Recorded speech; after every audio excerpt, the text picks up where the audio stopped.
area, primarily around social justice and racial equity issues. And we're the small one of this group today. We typically do about 10 million in giving each year. This year it was more due to COVID. But my background is I was a school teacher in Chicago Public Schools. I got a PhD in education policy and human development. And then I was recruited to come back here to work for the Sherwood Foundation and their education initiatives. And I am happy to be home. I'm in the house I grew up in since 1977, bought it from my folks. And I have two children. One's at Ohio doing classes partially in person, and a daughter at Westside in 9th grade. And I'm just thrilled to be here. Awesome. And we're thrilled to have you. Next, we're going to go to Liz Codina. 1 minute, introduce yourself. I'll keep it short and sweet. Thank you, Eric, and thanks to Trifaith for hosting. Liz Codina, I'm a Community Investment Officer with Peter Kiewit Foundation. So during my professional time, 9 to 5, I focus on our education work across the state. And then in my free time, I've been a longtime community volunteer. So my public leadership really revolves around access to opportunity for communities of color, specifically huge interest in creating access points for women in leadership roles, and then also creating a pipeline of leadership of Latinx young professionals. Thanks again for having me today. Thank you for being with us. And last and absolutely not least, Ann Meysenburg, please, 1 minute, say hello. Hi, I'm Ann Meysenburg. I'm the Director of Community Investment at the Omaha Community Foundation. Really, that's community foundation speak for anything that sort of we have control over that gets facilitated out in the community, sort of flows through my leadership. We have about $2.5-ish million in discretionary grant programs that flow through OCF. Through our community investment area, but the bulk share of our granting happens through our individual donors and support organizations. And the information we receive in the community and from nonprofits and individuals on the ground, we try to provide as an opportunity or as a knowledge for those donors to help them sort of continue to make investments in the community. I've been here almost 6 years. Nice. Thank you again. Katie, you did so well. I feel like I should tell a little bit of my life story. I want to hear your life story. Wait, you should talk about your babies. And talk about your babies for 30 seconds. I have a 4 and a 6-year-old. So I have a kindergarten in Omaha Public Schools and the other one is at CSI, and they're very different kids. And I am very proud to have them as my children. And you're teaching them to not cheat at war, if I know correctly. Good. You forgot to say by cheating at war and teaching them not to cheat at war. There we go. Exactly. So thank you all. Just a little context for our panelists. So with the Interfaith COVID Task Force, we were thinking to ourselves, okay, we've been able to do a little bit of response to a little advocacy around, a little education around COVID pandemic, but we're asking ourselves, okay, so what are the issues that we need to be thinking about moving forward? So we thought to ourselves, who would be best to have that perspective? Philanthropic organizations, funders, community partners that, I mean, to be honest, you get a lot of people that ask you like, hey, we have this need. What can we do to find an issue for it?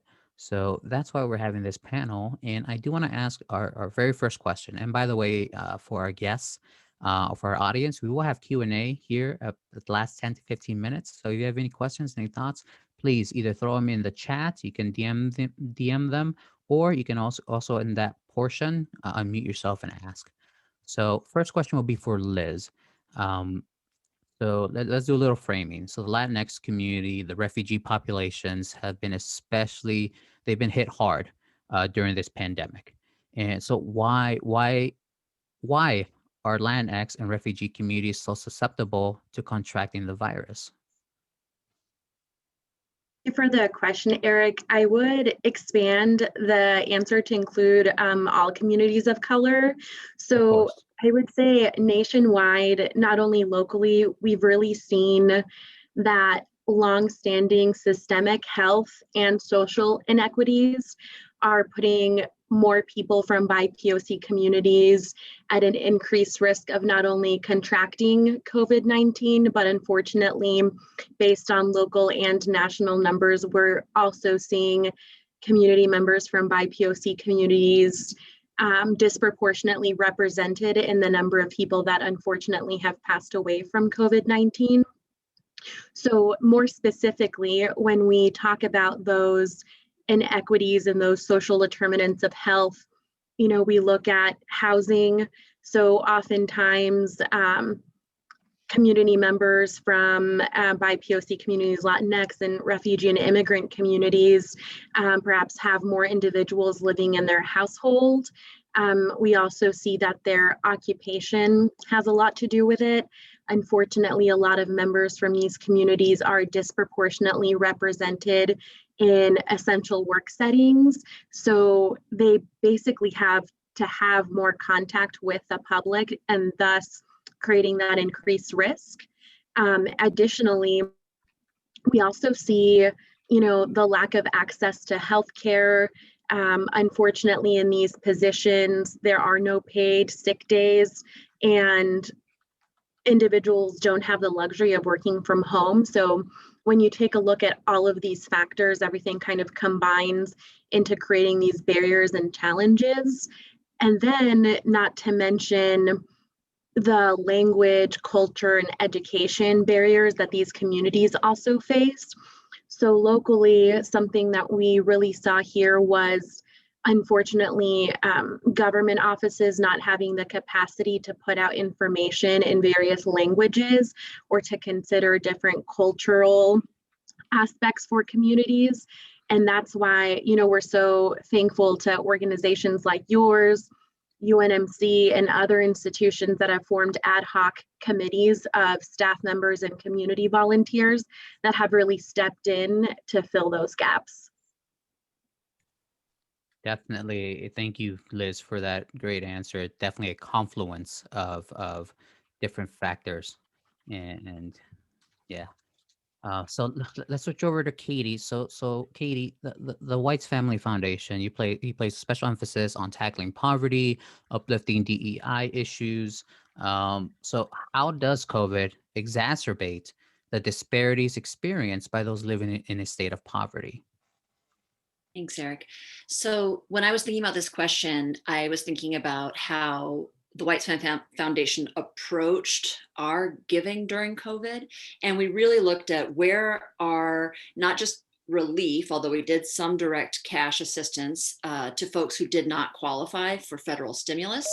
But where can we make an impact, not just in relief, but in stability for particularly our communities of color. And what we learned is that, for example, the Nebraska Hispanic Chamber of Commerce let us know that there are hundreds of businesses owned and run by people with a tax status of ITIN, I-T-I-N, and that means they pay taxes, but they're not eligible for unemployment insurance. They're not eligible for small business loans. They basically are doing everything they can to be good citizens, but they do not receive the same benefits. So they wouldn't receive the stimulus checks also.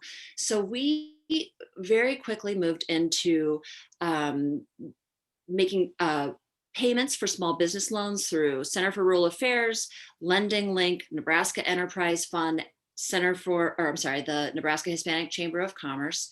And we also, like I mentioned before, worked with a coalition predominantly of rural nonprofits to get direct cash payments to people who didn't qualify for stimulus. So this was a major undertaking, and between this coalition of 7 nonprofits and Lending Link, we were able to serve over 8,000 families in Nebraska. So that was that felt really like we were addressing the heart of the matter. Although direct cash assistance, like the stimulus check, is something that helps in the moment, but doesn't continue. So what we're really thinking about now is how do we help these entrepreneurs, these people who are really, doing everything they can to lift themselves out of poverty, to be participating citizens and good neighbors in Nebraska, and keep them stable in this time when we really are still trying to recover. A lot of these folks, as Liz mentioned, are in essential services. A lot of them are in food and commercial settings, commercial food settings, and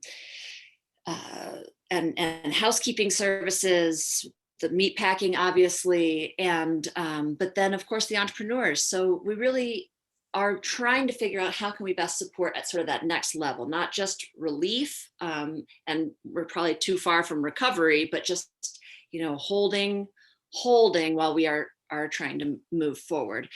But I would say that the other thing that this pandemic really exacerbated for us is our ability to handle additional crises as they came up. So as just recently with the murder of the AAPI folks in Georgia, it was sort of like, now wait a second, we're so overwhelmed with how are we thinking about COVID that, how do I even shift? How do I pivot? How can we support? And being an organization that cares a lot about racial justice, it felt like this glaring hole and weakness. So it definitely, COVID has exacerbated these issues in ways that are personal to the foundation, but also in the wider community. I don't know, was that too much, not enough? No, that was absolutely great. I like that you highlighted, or I appreciate that you highlighted that we're already under so much emotional, mental, physical stress from the pandemic that when we get additional stressors, the body, society just has a tough time coping with it. That's a very real thing that I don't think we've named enough. So thank you for uplifting that. And I would love to switch over to you for our next question. So Omaha Community Foundation, you've been at the epicenter really of COVID relief here in Douglas County, facilitate COVID funds for Douglas County. So a question I have for you is, why is it so important that we make sure that funds make it to the lowest level possible, either organizational or individual? Why is that so important? So first of all, I want to say last July when we were approached, really this funding in Douglas County happened because there were some arts organizations that were struggling. They relied on a lot of earned revenue and they were having to close their doors in order to keep the public safe. And so they worked together to try and formulate a plan. And then brought us in. And I would say Kelly Baker, the late Kelly Baker from our staff, was the first thing she said to me when she talked to me about it was that this was not a gift, that this was going to be extremely challenging, that we're going to be responsible for filtering these dollars into the community in a responsible way. But it was also very mission-based work for us. We knew that if this grant making were in the hands of an auditing company, for example, or in the hands of someone else without as much information about the community, it wouldn't be filtered down to organizations. There wouldn't be flexibility for organizations that traditionally can't navigate a federal grant making process. And so we felt like our role in it was translation. And it was important for us to be able to work with those organizations, not just the large ones, not the ones that are used to this federal funding, the Heartland Family Services of the world, the Lutheran Family Services of the world, the smallest organizations in our community, that they had access to these funds and that we could help usher through and provide a space for them to navigate the process. And we were new to navigating federal funding as well. But we could be flexible. We could be as flexible as we could. We could work with them to get the documentation in that they would need. We're still working with them on the reporting side. We also structured it in a way that it was not reimbursable grants, which is difficult for us now in the reporting stage. but it was much better for organizations that are smaller that can't afford to kind of float that cash out for work that they're doing that's valuable in the community. Our grant making, we didn't provide support for individuals that were getting cash out in the community, but we did provide support through this process for those organizations that were working on the ground with those who most need it. And it's important that those closest to the community have that funding, because their eyes, ears, and hearts are in those spaces. They understand what's really happening on the ground and not translated through 2 or 3 other levels. They really know or can address the fact that we need an evolution so that kids can still work together or work remotely on school, but still have guidance. So how do we do that? How do we solve that problem? They were, some of the first to sort of see on the ground a need for distributing food in a way that the food bank couldn't, or some of the food pantries that couldn't. And so these organizations on the ground are the ones that are getting those specific gaps, or filling in those specific gaps that some of the large organizations just can't get with what they're trying to do. And that's not to say that those larger organizations or institutions are doing bad work, because they're doing needed and important work in the community, particularly in this space. But you think of like a jar with the rocks in it, you still have to have folks getting through the gaps of the rocks. Absolutely. And I very much, I thank you for naming that it's the people on the ground that really have the eyes, the ear, and the heart for the community and for the needs of the community. That is so very true. I do want to, so I have a question, and this is the heart of the matter, what we're here to discuss really today. And that's, so needs in the community, I feel like they've been amplified during the pandemic. Just from what I've seen from personal experience, people that needed rent assistance now need more rent assistance. Those that needed food assistance now need more food assistance, on and on. And that has been amplified because of COVID and the pandemic. So if you can, I'll leave it open to whoever wants to jump in first. But what have you seen in your positions in the community as specific needs that organizations have been bringing to your attention, or that you've seen out there? I guess I can jump in. I would address this in 2 buckets. So the first, what organizations are hearing from clients, and then on the other side, the needs that the nonprofits and community agencies have just internally. So first, as far as basic needs, we've seen organizations such as Match having to roll out programs a lot sooner in order to respond to the growing need. So for example, that agency, seeing the huge housing disparities and housing needs, launched the homeless mitigation program a lot sooner than expected, and is now expected to scale up into this next year. We've also seen organizations such as the food bank have doubled their numbers and the number of clients that they need to assist because of that need. And then on the organization side, something that we're hearing a lot about from our partners and even non-partners or current grantees would be the need for emergency funds and resources. So unfortunately, not all nonprofits have the luxury of having, the 3 months of operating reserves in the bank. So when you have clients that have all of these additional needs, suddenly these organizations need additional dollars to cover PPE equipment, gift cards for gas and food just to get their clients through to the next week. And then staffing would be another one. So not only for the programs that they traditionally take on, but for new programs that they had to implement or roll out to fix and fill some of these gaps in the community.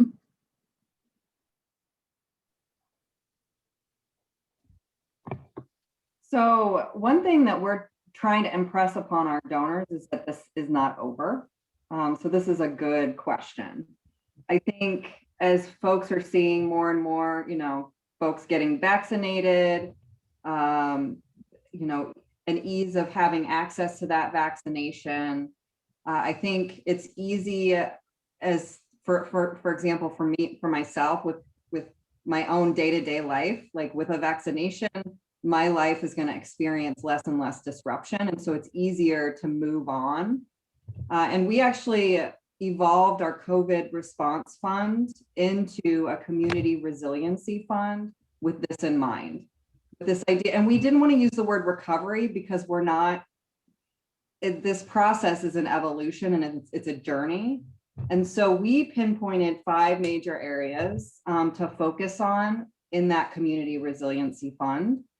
We're looking at arts and culture because we're still hearing that as performances are beginning again, as galleries are opening, the audience is, still distanced for safety reasons, but also people aren't going as much. And so they're mounting performances to sometimes a quarter of their sort of audience. And that affects the pocketbook in a real way for arts organizations. And if we want a thriving community on the other side of this, and we want that arts community to be there, we have to continue to invest in their needs to ensure that they can continue to weather this time in our community and country.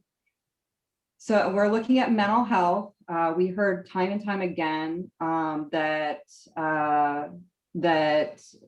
folks that were in isolation, young people who in some ways were isolated with their abusers, women who've been isolated with their abusers, and men, because men can be victims of domestic violence as well, or any sort. And those individuals that we're seeing, their mental health needs are increasing. And I think early on in the pandemic, we heard like, this isn't going to be an immediate need in everybody's mind, but it's going to be something that we're going to need to be quick about responding to in the next 3, 5, 9, 12 months, because it's going to be something that's going to be with us for a long period of time. We looked at workforce investment. There are going to be folks that aren't going to return to their frontline positions and they're going to need training. We still have, I know we like to be told that unemployment is returning to normal levels, but we're still far away from that. And with these variations coming, I don't know if we know what will come over the next 3 to 6 to 9 months.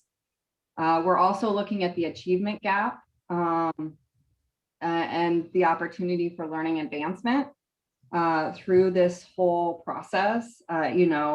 Kids were at home last year, and not every kid thrived in that way, and not every kid had parents at home that could help guide their journey. I know with my kindergartner, both me and my husband had the flexibility of being at home with him to make sure that he wasn't, running around the house, and not everyone had that ability. And there were kids that just didn't thrive well in that environment. So that's the 4th area. And now I'm saying this and I'm forgetting the 5th area. Oh no. Is it the housing? Yes, thank you. Thank you, Eric. I should have written it down. I was like, I will remember. With housing as well, we saw the system, the system of housing there isn't enough affordable housing in our community. It's a problem across the country. This is a conversation that's happening now in our community that's very important. It was a conversation that's happening before the pandemic, but definitely got exacerbated by the pandemic. And so I think taking a long-term view, knowing that there are immediate needs, there's money, there is federal money, and there's county money, and there's city money for support for folks to have rent covered if they need it. However, that long-term support is still needed. The mortgage support is still needed. And as Katie said so astutely, there are folks that did not have access to those resources because of restrictions that were put on funding through the CARES Act and other sorts of federal support as well.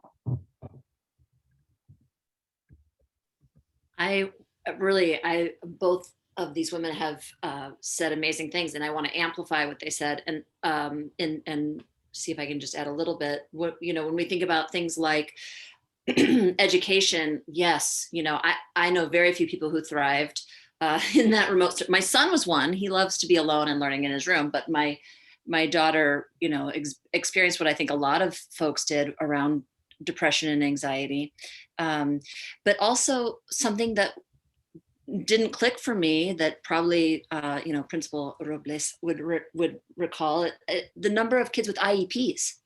And when you have an individualized education plan, because you are a student with disabilities, transitioning to a virtual education, nobody has that in their IEP. Nobody knows how to handle those situations. And I believe there are almost 10,000 students in the Omaha area that do have individualized education plans.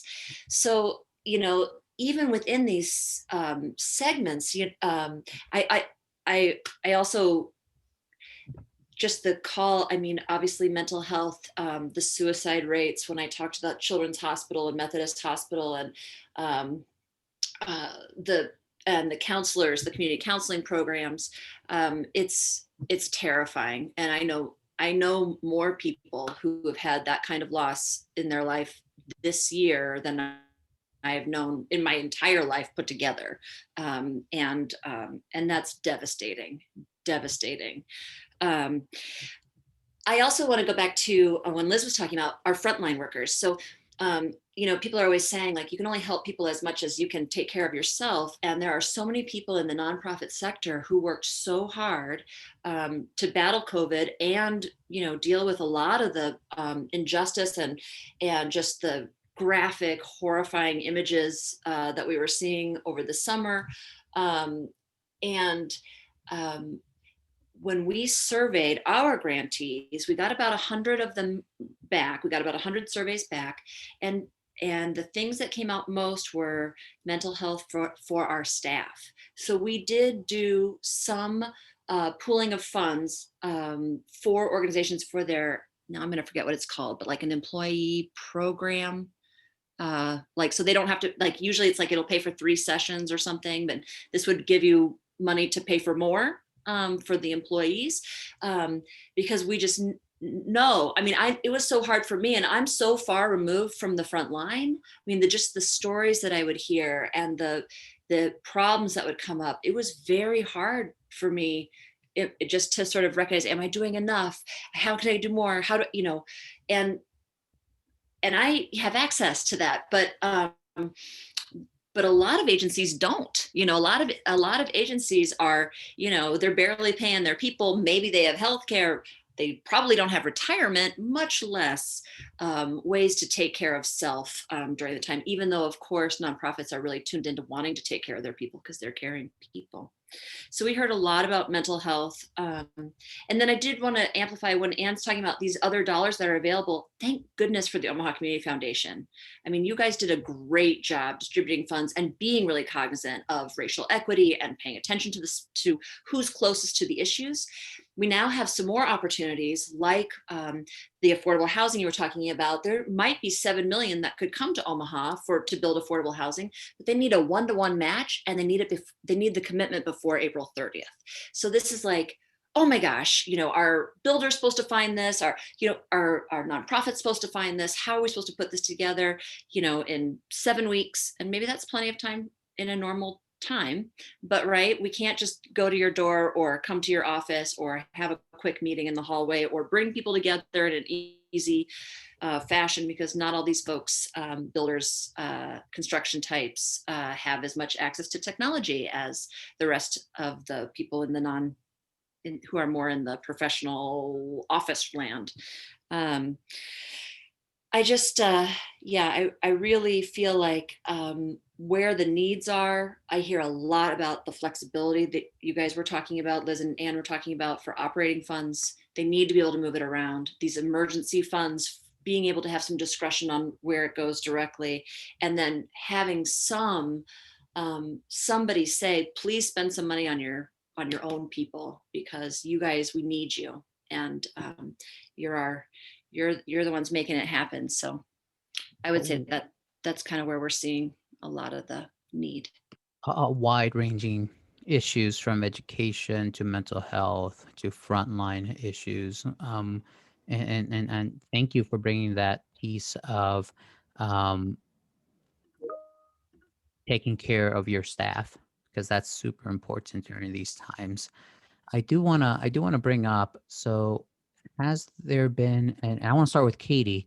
So when it comes to advocacy, because we do have an advocacy bent for our COVID task force, has there been any need in that, or has there been articulated the need for funding for advocacy actions around, legislation or city ordinance when it comes to COVID? That's a great question. There are a lot of organizations that have been working desperately to get the attention and the relief funds that Omaha and Nebraska at large could have, and to get them out in a way that was meaningful. I was particularly disappointed when there was additional money for food, and the governor asked for a business plan from the food bank to determine whether there was a need for more food in Nebraska. And sometimes, I mean, it's important to ask these questions. Let's not waste money. Let's not waste resources, particularly in a time pandemic. It's important to ask that question. But I think there was a lot of effort that could have been spent on other things, just asking for some of the basic relief that people were entitled to. So, or that I believe people should have. I should speak for myself. Right. I think that in terms of the advocacy going forward, it meant a lot that we were able to get the eviction moratorium this last summer and fall. That legal aid really stepped up and fronted that together. A lot of people were a part of that, but I think that it's an ongoing issue. Whether it's paying attention to the conditions in the facilities. There were 75 complaints to OSHA around meatpacking facilities this summer, just between the beginning of the pandemic through August. Not a single one was investigated. Now, part of that's because OSHA had been eviscerated at the national level, but it just goes to add insult to injury. These folks who are essential workers, who are feeding our nation, who are working in dangerous and dirty conditions, they are so vulnerable, and we weren't able to protect them. Our nonprofits weren't, our legislators weren't, and it's not that people weren't paying attention. People knew this was an issue. We'd had hot spots there, but we couldn't protect them. So I think that there is a real need for thinking about the ways in which we take care of our most vulnerable. Again, back to the folks with individual disabilities. How are we taking care of so many of the agencies that were working with kids with special needs had to scramble to figure out what they could do, but nobody was paying attention. Not nobody. People had a giant population to focus on and try to get it right. And we still had hard times with that. And so the smaller populations that are so vulnerable just got left out. And part of that's planning. And part of that is like, if we didn't have to struggle for food, like then maybe we could think about education, and then we could think about, so if we didn't have to struggle with conditions in the meatpacking plant, maybe we could think about food distribution. Maybe we could think about grocery, That's a very good point of the hierarchy of needs, where we got to be worrying about this. And if we can take care of this, then we can start worrying about that and up and up. I want to bring in Liz or Ann. If you have seen either a need or if there's anything that you want to add to the advocacy conversation. You can take off your formal hats if you need to. I can talk a little bit about the experience of navigating. So when we were brought into the CARES Act distribution for the county, we had never had experience with distributing federal funding before. And we also didn't know enough to push back on some of the parameters that were being put on that process, because there was some filter of guidance through somebody's interpretation that made it more difficult to distribute those dollars on the ground. And so in a very real way, I think if we had felt like we had a stronger voice, and I think, you know, if we're involved in this next sort of stimulus round, we'll feel stronger, like stronger footing.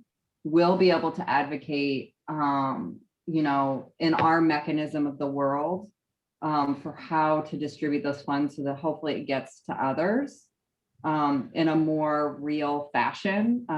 It's, you know, we struggled with, you know, the funding couldn't be used for salaries. And that's, you know, as Liz mentioned, and Katie, like funding people to do the work is valuable and important. And so I think that there were some decisions made on how to distribute the funds, not at our level, that made it extremely difficult for nonprofits to do the work that they need to do. And we tried to mitigate that as much as possible, but there's opportunity for advocacy at our level now that the decisions have been made, as the rules are being made about how these funds can be better leveraged for communities and for individuals. So that's my little bit of advocacy. The only thing I guess that I would add, and I appreciate both of your comments, one thing that we've heard from partners, not only locally here in Omaha, but across the state, is this need to open dialogue with government offices and agencies, because nonprofits have been put in this position where they serve clients that are facing this pandemic in disproportionate ways at all levels. And they have had to, even without resources, fill that gap because they work with these clients on a daily basis. So we've had nonprofits that were seeking funds to translate CDC guidelines or even local health directives from the Nebraska Department of Health and things of that nature, which is really, for a lot of these agencies, not in their wheelhouse, and would have to contract out to fill these services. So that's something that we're hearing from grant partners that work with these communities of color that have been disproportionately affected, just the need to create that dialogue and have a seat at the table to make sure that government agencies are aware of these gaps and can start to fill them, so nonprofits don't have to on top of the work that they're already doing. Thank you, everybody, for that. I do want to give a, just to Ann's point, a shout out to NAM, because they definitely, they threw surveys out there and they try to push to their national networks to ensure that federal legislation around the CARES Act did include provisions for nonprofits.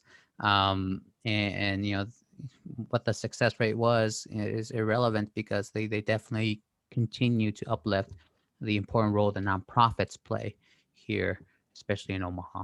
So I do want to ask something that we've touched upon in just a 1 minute, one minute each at most, because I do see some questions and thoughts going into the chat. What can we do better when it comes to meeting the needs of undocumented persons? And I know the answer is probably in between, a little bit of better advocacy and such, but is there anything specific you want to shout out there just very quickly? The news people are here. Danielle from KMTV, you can't report.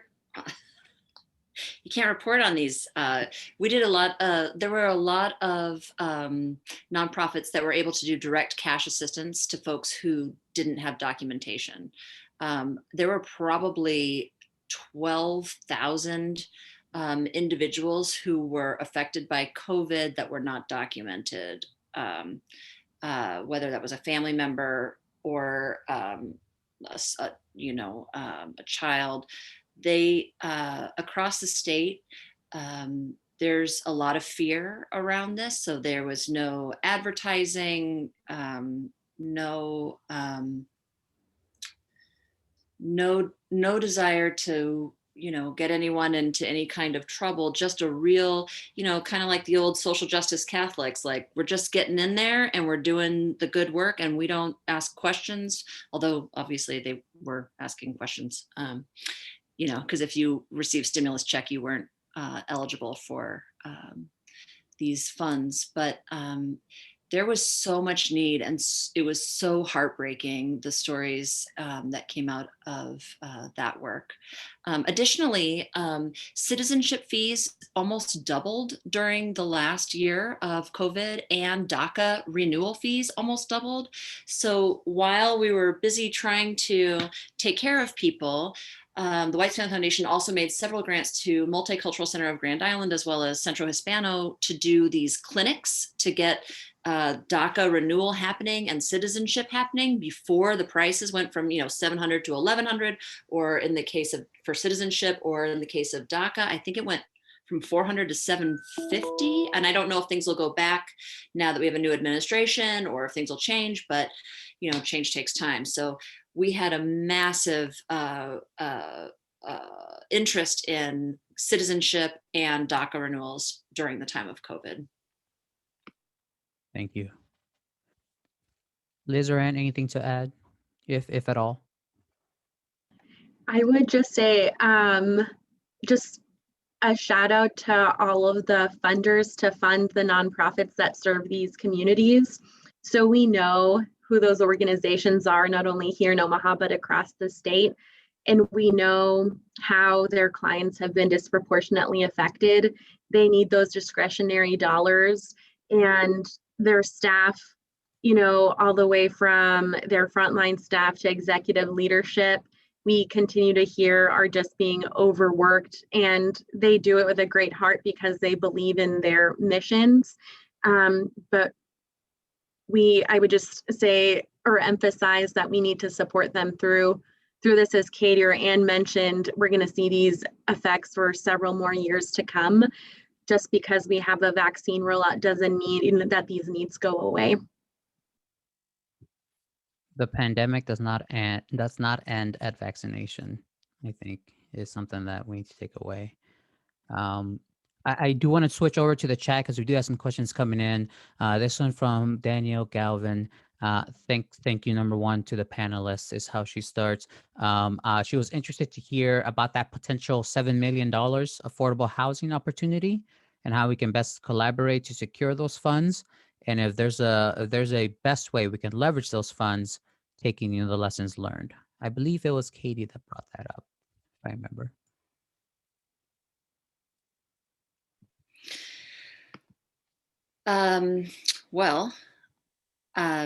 Right now there's some work. I'm trying to think of who all the players are. How can we best collaborate to secure these funds, a community gap opportunity? I mean, that's a tough question for me. That's part of the reason why I'm here is to make sure people know about it. I think Spark is working on putting together these funds.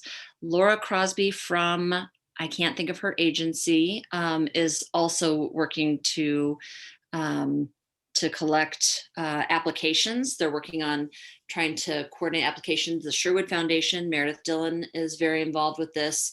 I'm gonna, when somebody else is talking, I'll look up Laura's, I'll look up the information and put it in the chat. I have to grab my phone. Sure. There's a lot of energy happening in this space. And I think as a community, we'll know more in a couple months. Right now, it's sort of in the formulation stage, but there's been, and Liz, you might have been in the room for some of these conversations, but there's been a lot of studying that's been happening. Again, this started before the pandemic.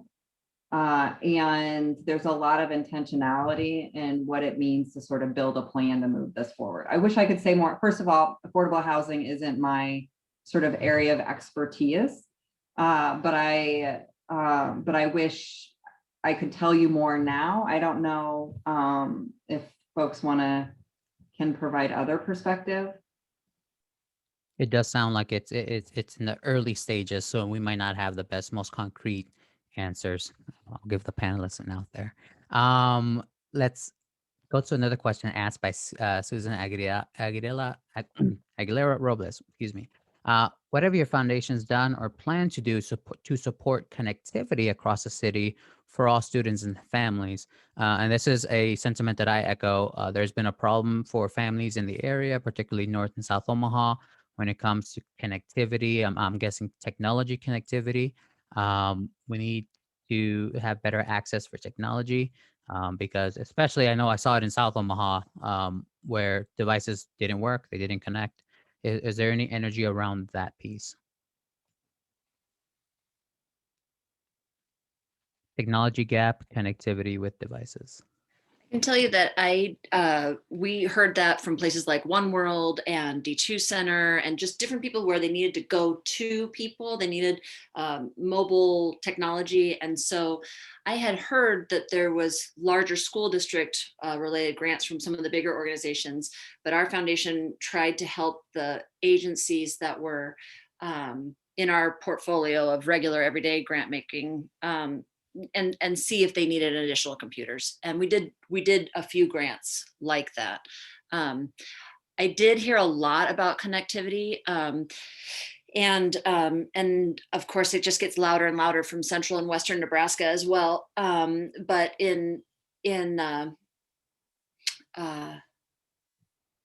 in people's homes, especially when they had several kids at the same time, was their parents are trying to work. That was a problem so even though they had access to Wi-Fi, they just didn't have good access to or broad enough band. I don't know anything about technology, but so I definitely think that that's an issue, and I don't quite know how to address that. No worries. Thank you for that. In the new stimulus bill, there is provisions for increasing broadband technology.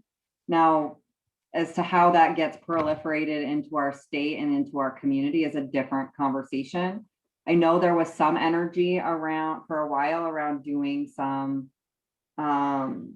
community access Wi-Fi like Council Bluffs has, but it seems like that there were some stumbling blocks to that were hard to overcome quickly to implement during this pandemic. But I'll be curious to see as that broadband piece sort of filters down into states and communities, if that's something that we'll benefit from both locally but across the state. This is, as Katie mentioned, this is a huge thing across the state. Thank you. Liz, anything to add on that piece? I would just say, so from our perspective, we've seen a lot of different partners trying to address the issue, but it's not a one-stop solution. So we have, the education system and their respective nonprofit partners and government agencies all trying to figure out the best solution. And there have definitely been some remedies, with the distribution of dollars to purchase equipment. But some of the things that we're hearing is that the infrastructure is just not there in certain geographic zones. And that is all the way, from the providers level. So there are just a lot of difficult barriers and challenges that we need to overcome in order to solve this problem. But I think, the silver lining with a pandemic is that it has really shed the light on this issue and the fact that not all students have that access. So I think it has encouraged a lot of positive conversations and has really gotten the ball moving so we can eventually get to that solution phase. Thank you. And just a heads up for Danielle, Katie did post in the chat if you were wanting to speak with somebody, Jamie Berglund over at Spark, she's the ED there, to have a further conversation. All right. Thank you all. We have time for half a question. So here's half a question. Anything else that you want to impart on us, Katie, Liz, or Anne, before we depart? I was going to add just one little piece to that, which is this group was convened with the intention of leveraging the social capital of faith institutions. And so what might you suggest, either institutionally as we partner with the area nonprofits or as faith leaders in the community, some of the proactive measures that we might partner with you to move forward or amplify in your voices? I would say, Wendy, the faith community is so important right now. I mean, it's where people are getting comfort and hope, and it's one of the few places where people are actually coming together still, even if it's, virtually. And usually the faith leaders are the ones who know a lot of the real trouble that's happening. So if they can also let funders know or nonprofits know what's going on in their parish, I think that's or their synagogue or their temple or their mosque, that's really important. I didn't know about the Molotov cocktail at the Chinese Association. I'm going to get it wrong. But I didn't even know, I'm not even sure that's a place of worship, but I think of it as being a place of association, like a faith-based place. But you guys really do have your fingers on the pulse of what's going on, and the needs that are deeper than just, funerals, the cost of funerals for undocumented folks. It's bankrupting people. And, yes, there may be some FEMA money, but again, that doesn't go for everybody. So faith workers letting people know what's going on with their parish, I think, is important. Letting nonprofits partner with you, particularly in mental health, because the need has got to be bigger than what any one organization can do. And then obviously, I mean, you guys do such great work mobilizing resources. The faith-based community does such great work mobilizing resources to the community. Just making sure that we're all like working in coordination and not starting our own different things that may be just creating difficulty. Again, I really want to thank OCF for being so involved in the coordination of funding, particularly around the donors roundtable, because it allowed us to make sure we weren't just all giving to the food bank or all giving to the, so it coordination really helps, and knowing what's happening on the ground makes a big difference. So faith leaders, thank you for your willingness to share. I think I want to just add, Katie said it beautifully, but I just want to maybe elevate a point that she made a little bit more distinctly, and it's understanding the work that's happening already in the community.